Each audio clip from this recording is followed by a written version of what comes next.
It's sunrise at Fresno State, and most students haven't even crawled out of their beds.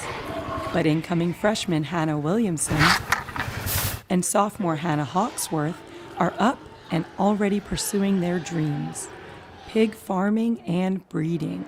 The Hannahs take care of their herd, all 450, here at the swine unit. Dr. Scott Williamson has been directing the swine unit and teaching at Fresno State for more than 30 years. Hannah's my daughter, and this other one's my adopted daughter. I'm their dad while they're here at Fresno State. In this family business, Now it's working. they're learning real-world skills. And she's pulled pigs, given pig shots, and artificially inseminated pigs. She's done quite a bit, not just as an employee here, but kind of as a volunteer growing up through the years. Hannah Williamson has been a pig's pal since she was old enough to walk. And ever since pre-K, Hannah Hawksworth showed her pigs in county fairs. They met on this farm last summer. We're just really outgoing and loud, and she's more loud than I am and more outgoing for sure.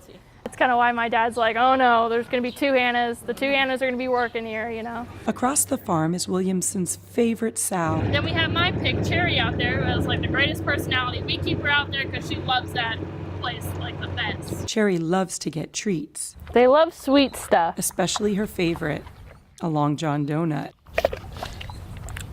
Still chewing? Williamson is studying to be a veterinarian. That's what I worry about, because when they open their mouth, they don't have teeth like us. They're different. So I'm afraid of like her choking on it. After I give her a donut, I usually try to take her over to the water. Her passion for pigs is clear. We're not going to grow them and let them just suffer and stuff like that because they're just going to be harvested anyway. We're still going to take care of them, you know, making sure that they have a happy life. The Hannahs know it's important to raise healthy pigs in a sustainable, responsible, and ethical way. Well, I think it's important to realize that every person that has livestock has a certain amount of empathy for livestock. It's just something that like brings my family together and gives me a second dad, another sister. Even Cherry is on board with that. Cherry, come here, Mama, let's go. For CSU Summer Arts in Fresno, with photojournalist Ben Lewis, I'm Beth Kennedy reporting. Yeah, camera shy.